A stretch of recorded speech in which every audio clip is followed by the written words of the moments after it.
E aí, meu querido aluno, tudo bacana? Vou fazer uma questão agora aqui de propriedades físicas dos compostos orgânicos. Nós vamos entrar no assunto de forças intermoleculares, solubilidade, ponto de fusão e ponto de ebulição. Deixa eu subir um pouquinho aqui só para a gente entender a questão. Ele fala o seguinte, ó, questão número 1 do nosso material, foi uma questão de medicina 2018. Ele fala o seguinte: as técnicas de análise química são muito importantes para determinar quais os elementos e substâncias estão presentes e em que quantidades ou proporções estão presentes em uma amostra. De acordo com os pares de substâncias descritas na coluna 1, tá aqui a coluna 1, desejamos utilizar os testes simples da coluna 2. Então aqui tem os testes para a distinção dessas substâncias. Então vamos lá. Quais os testes da coluna 2 devem ser usados para distinguir os pares das colunas das substâncias 1, 2, 3 que estão na coluna 1? Ou seja, eu tenho a coluna aqui e tenho o teste. Então, por exemplo, primeiro, eu tenho uma mistura de cloreto de sódio e glicose. Cloreto de sódio e glicose, eu vou usar o quê? pH, para as duas, de solução em água, condutividade de soluções aquosas. Então vamos lá. pH de soluções aquosas. O pH, aqui, por exemplo, cloreto de sódio. O cloreto de sódio, o nosso NaCl, ele é um composto iônico, certo? Já a glicose, C6, H12O6 é um composto covalente. Bacana? Então, olha só, eu tenho um composto iônico e um composto covalente. Esse composto iônico, quando é colocado em água, ele produz dois íons, certo? O íon sódio e o íon cloro. Bacana? Então, olha só, será que pelo pH eu ia conseguir distinguir isso aqui? Eu acho que não. Dissolução em água. Os dois se dissolvem na água, certo? Condutividade em soluções aquosas. Pois é, o composto iônico, ele conduz a corrente elétrica. O composto covalente, ele não conduz a corrente elétrica. Ou seja, eu posso distinguir sim o primeiro pela condutividade elétrica. Então, preste atenção. O que é que você presta atenção? Numa observação do Sandrão aqui.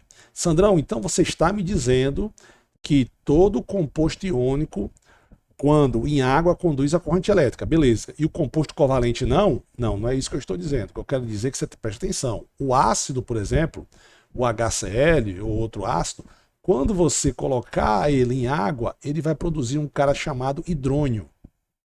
Deixa eu botar aqui embaixo, tá? Então preste atenção.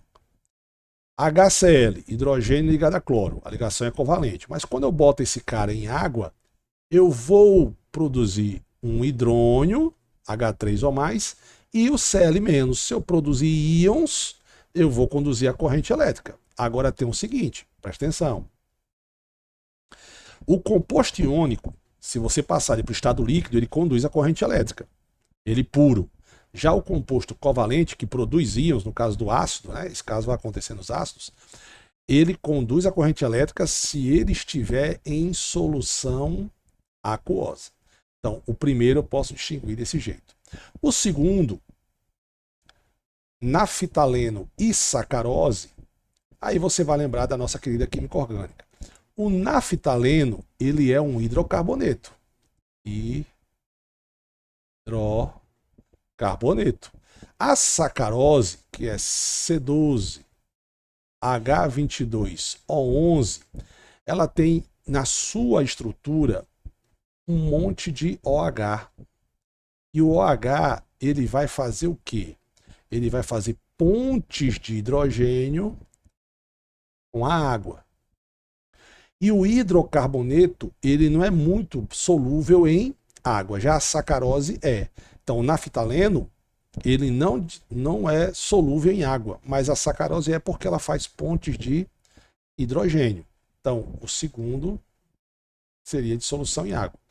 E o terceiro, logicamente, seria o pH. Eu posso distinguir, sim, o nitrato de sódio do bicarbonato de sódio.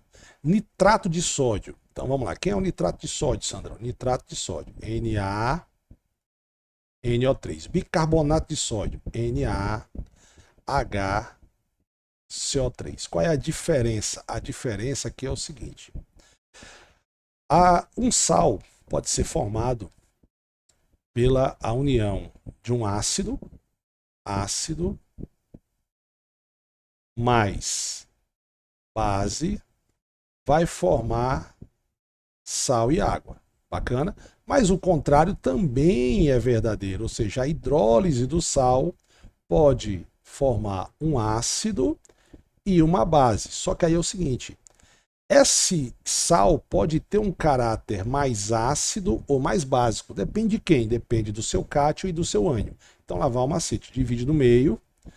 Você sabe que o metal ele veio da base, então ele é a carga positiva, né? O ânion veio do ácido, carga negativa. Então, por exemplo, qual é a base que formou o Na? Na é da família 1A, então tem NOx mais 1.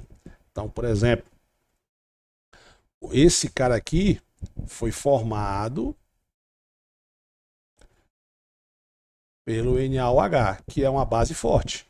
Já o NH3, ele veio de vou apagar aqui, você já entendeu, né? Ele veio de um ácido. Qual foi esse ácido? Esse ácido foi o HNO3. Bacana?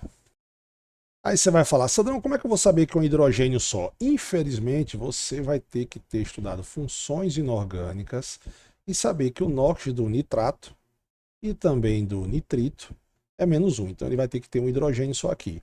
E aí você vai lembrar, 3 menos 1 dá 2. Certo? Quando dá 2, ele é um ácido forte. Então, por exemplo, é um ácido forte com uma base forte.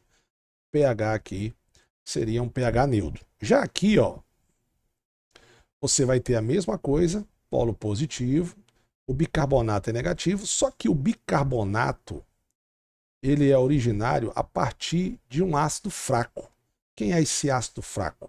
É o H2CO3, que ele é tão instável que ele sofre dissociação formando água e CO2. Na verdade, ele é um ácido muito fraco. Então, o pH aqui, por exemplo, vai ter um pH mais básico. Por quê? Porque esse Na foi originado na reação ácido mais base desculpa, esse Na veio de uma base forte e esse cara aqui veio de um ácido fraco.